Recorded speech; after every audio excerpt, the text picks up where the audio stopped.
Thanks for checking it out. This video is going to be a little bit of information on stats and what they mean, what's their mechanics, some of the cookies, how they work. So this is for relatively new players that are only a few weeks into the game. I know if you've been playing this game for a while, you're like, dude, I already know all this information. Okay, I got it. That's cool. Hey, you stick around for the video, you might learn a few new things. But I try to make you quality YouTube content. So if you smash that like button, I'd really appreciate it. That would really help the channel grow. Thank you for all the support you guys are giving me. I appreciate it. So let's get into it. So let's look at the stat categories and talk about them, okay? I'm gonna go faster, do the obvious ones. The attack stat, obviously the higher the attack percentage is, it's gonna affect the attack power right here. So if I reduce the attack percentage, the attack power is obviously gonna go down, and if I increase it, it will go up. That one's pretty obvious. Same with the HP stat. I've seen on some videos people ask how the crit percent mechanic works. So crit percent just adds to the base. So the base for Sea Fairy is 13%. Now if I had any crit percent and say I had like 5% crit here, that crit percentage would be 18%. And basically what that means is 18% of the attacks that Sea Fairy uses, or 18% of the time that Sea Fairy uses a skill, you will get a crit off. And what a crit is it is just a more powerful attack. Now, I don't know the exact number on the crit percent, but I think it actually varies. There's different levels of crit, like a small crit, medium, or a large crit, and I think the crit percentage is typically 50 to 100%. So crits can do absolutely massive damage. Crits are super important. I should have a higher Sea Fairy cookie crit rate, so the Sea Fairy cookie does more damage on average over a fight, because over a fight you're gonna get in more than 5 attacks, and with a say 7% crit rate, I'm gonna average 1 out of 5 attacks being crit damage, right? And you're gonna have multiple skills and crits during a fight. So the higher the crit percentage, at the end of the fight, on average, you're gonna do more damage. You take a cookie like Rye, a cookie like Squid Ink, that does 7, 8, 9 hits when they use their skills. Each one of those hits can do a crit. For instance, I've tested this out a lot with Rye in guild battles when Rye was one of the cookies to use. Rye actually performed, on average, better when you had crit percentage of like 9 to 10% and sacrificed a little attack, rather than getting that attack to like 56, 57% and having a lower crit. Just because those crits do such substantial damage that if you get 4 or 5 of those shots off from Rye, her damage would just be huge. Alright, damage resist. Let's talk damage resist. If you're new to the game, you're gonna be like, why are you always putting all of these stats? Why are you focusing on damage resist? So you always have cookies with damage resist over 20%, over 25%, and your defensive cookies are already way higher than that, even 40, 45%. And then defense, 0. It's because compared to damage resist, defense doesn't help you nearly as much. There's a lot of people that have done tests out there, and we do not know the exact formula. I know in some games they actually like take the APK pack and they're able to crack it open and look up sophisticated code and kind of decipher it, and they know like the exact formulas. We don't know the exact formulas. So maybe a Korean guild might know the exact formula and hasn't released it, but as far as the general community, I don't think the exact formula on defense versus damage resist has been released. Just know that people have experimented. They did the best defensive top-ends, then they did runs to the best damage resist top-ends, and damage resist is substantially better. We're talking at the end of the fight, damage resist will save you from up to like 50% of the damage that defense would. We're talking like, you might have a run where you take 500,000 damage with no defensive top-ends. You add in defense, you're taking like 300,000 damage, and then you do a whole lot of damage resist, and you're taking like 150 to 200,000 damage only, because damage resist is just that much better than defense. Just know that. Don't worry about defense. Don't focus on defense. Focus on damage resist as your defensive stat. And when you get to the higher levels in arena and higher levels of story mode, damage resist is the most important skill for most cookies. There's one other skill that's as important. I'm going to get to it. Amplified buff is a little confusing one. I would like a little bit more explanation on it. But essentially what amplified buff means is if you have a cookie that gives a buff to your team, for instance like pomegranate, the plus 20% attack, if you have amplified buff, that means you'll receive a higher buff. So pomegranate gives your cookie 20% buff, but you have amplified buff of like 3.4%. You're getting a little higher than the 20% on the attack buff, which is good. You're gonna do more attack damage. If you have a cookie like Lilac Cookie that gives you that attack damage boost based on attack speed, right? That's another buff. That's going to be amplified, so you're going to do a little bit more damage. But I've done a lot of tests on amplified buff, really increase the amplified buff, and it's just not that noticeable for it to be one of the main stats that you care about. So typically don't really need to worry about amplified buff. One of the reasons why I'm going to come back to attack speed, cooldown is so important is because of that initial start time. Some cookies sync well and have a specific order in which they attack when you do your first round of attacks based on the cooldown start time. So for instance, the Sea Fairy originally has a 5-second start timer. If you can get Sea Fairy's cooldown over 11.8% or higher, then Sea Fairy Cookie's start timer will drop to 4 seconds. And that will help significantly. That will help Sea Fairy go before another cookie. Say Sea Fairy had a 5-second timer and another cookie had a 4-second timer. Sea Fairy would get skipped, the other cookie would go before Sea Fairy, and then Sea Fairy would go after, which would really hurt because most people are running 4-second Sea Fairy start timers, and they would hit you first with Sea Fairy and stun your team for 3 seconds before you were able to hit them. So that start timer is super important. Let's just check out some of these other common start times. If you are looking at, say, Frost Queen, and you can check the start time by looking at the skill, and you see the little clock in the top right there. It says 18 seconds.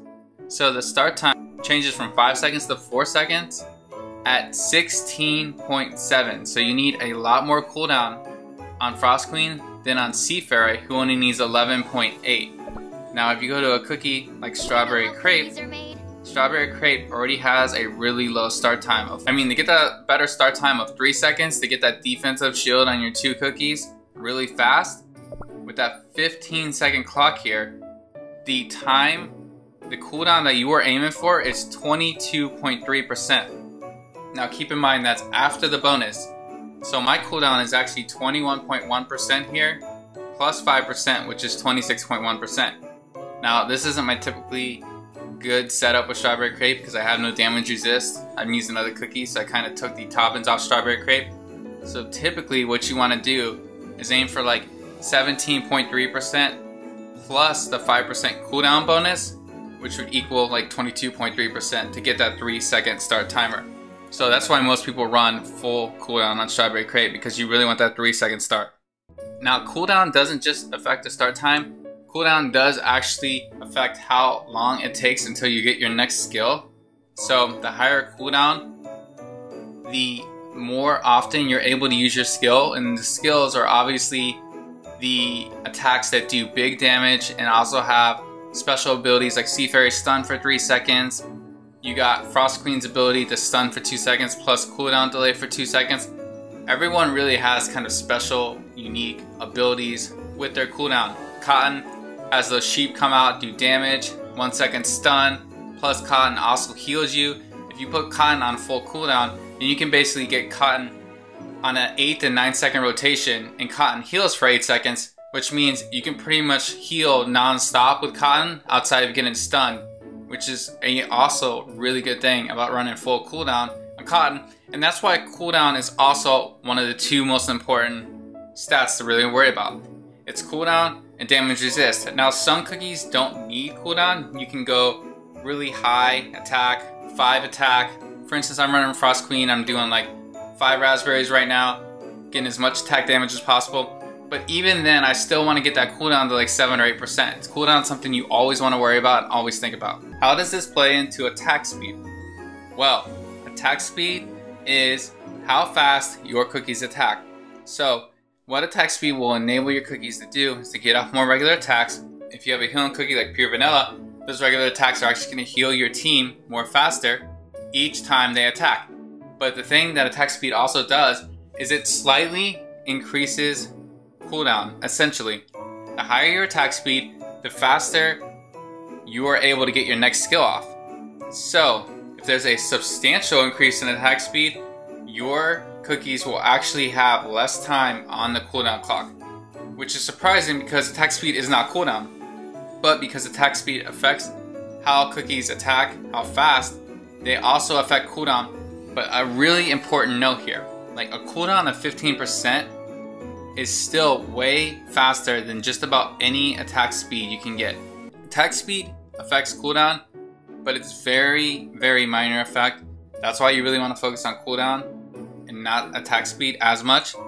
Now, when you do want to focus on attack speed is when you're running something like speed robe, because the speed robe will give increased attack speed to 2 cookies with the highest attack speed.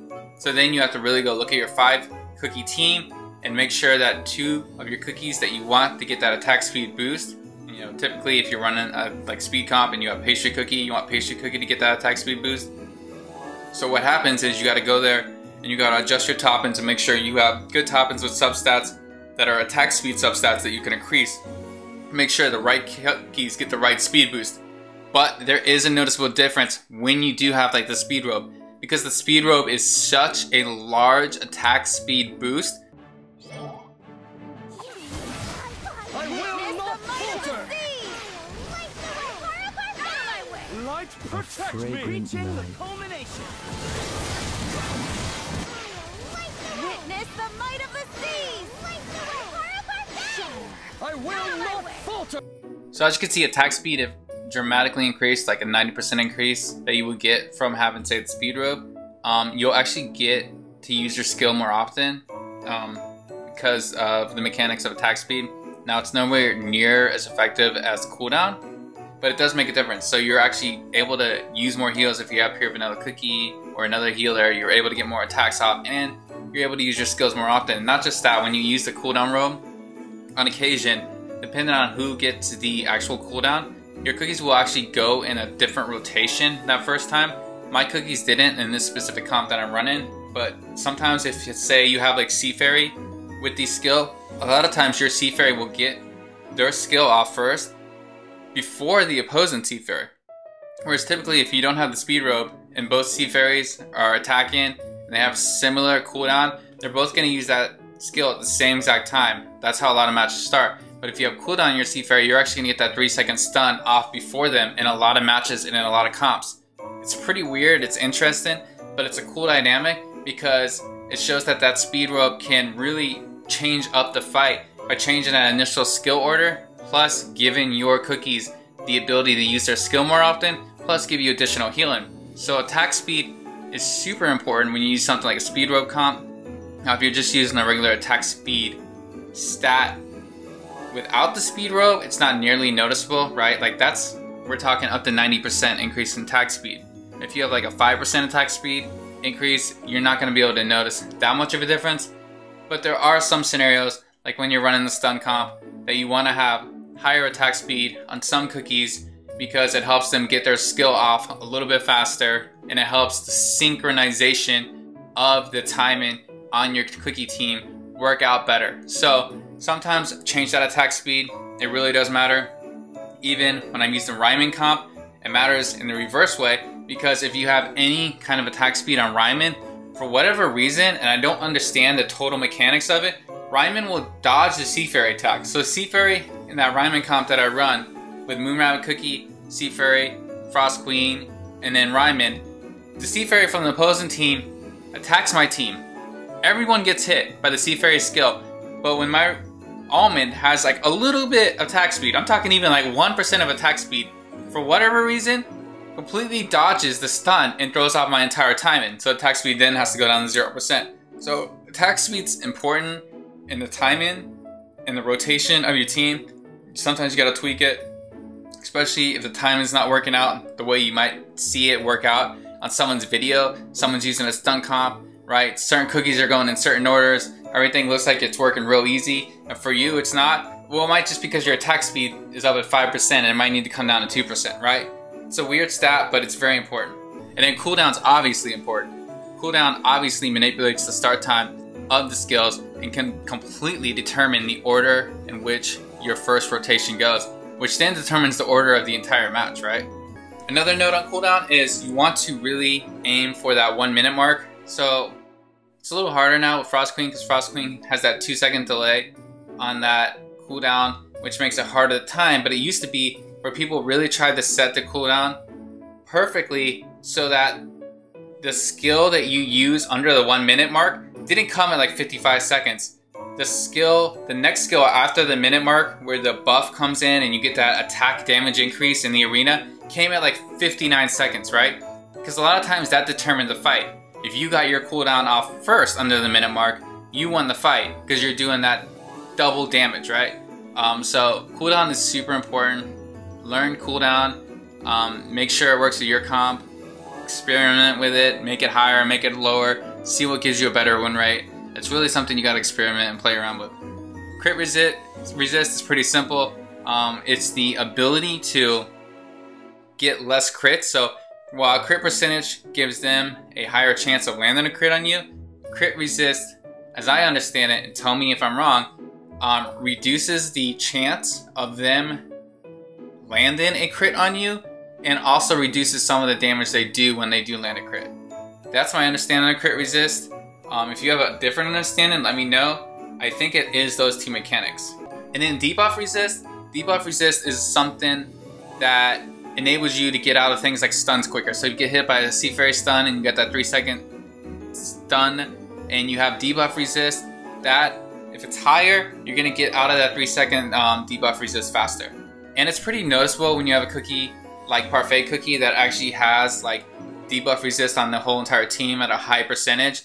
You'll actually notice when Sea Fairy first came out, that stun lasted a lot less time on your team because of Parfait's huge debuff resist. Debuff resist also has an effect on some new cookies like Frost Queen, because the higher debuff resist you have, Frost Queen's skill, that second damage hit on her skill, will actually do less damage to your team. That's explained by Dev Sisters in their patch notes. I'm not entirely sure why debuff resist would decrease the damage done to you by Frost Queen. I thought it would just reduce the amount of stun time, but that's what they said in their patch notes. So debuff resist is a little bit important. But for the most part, what you really care about is attack, damage resist, and cooldown, right? Attack, damage resist, and cooldown, and what you're trying to mostly farm is attack top-ins, cooldown top-ins, and damage resist. For instance, I got a Sea Fairy cookie set up here. Most people have a setup where they're running mixed attack top-ins and cooldown. And when you have these, you're gonna see a lot of damage resist, right? I want a lot of damage resist as much as possible. Try to get that over 25% so my Sea Fairy can survive. And then you got a tank, you're gonna go as much damage resist as possible. So full damage resist, and then you got damage resist substats. And then I also have cooldown. So I got 4.7%. I'd like to get up to like 6 or 7% cooldown on Holly Berry, because I want Holly Berry to use that skill as often as possible to protect my team with that focus pain. I think it's focus pain when I damage focus skill. The more cooldown you have, the more often Holly Berry Cookie is using damage focus and protecting your team, right? So Holly Berry, damage focus, and cooldown, super important. Even time stops. For my Frost Queen, I'm running full attack, but still, damage resist, super important, trying to get that over 25%, and I'm really focused on cooldown. I get that at 4.4, I want to get that cooldown to like 7 or 8%. What? If you're building a cookie like Strawberry Crepe, you're going to want full cooldown to get that 3-second start timer, but you want to get that damage resist to 23%, 24% if you can, to also give you survivability, right? Let's talk Almond. Typically when you run Almond, and you run him in a stun comp, or you run Almond in like a rhyming comp, what you want is Almond to have really reduced attack speed and cooldown to the point where it's like 0% on both, if you can, and full damage resist, because you want Almond Cookie to survive. So why is Almond Cookie so good? Almond Cookie is good because it's going to take that damage, right? That damage that's going to be applied to the lowest max HP cookie, and typically a low max HP cookie is a really high damage dealer cookie.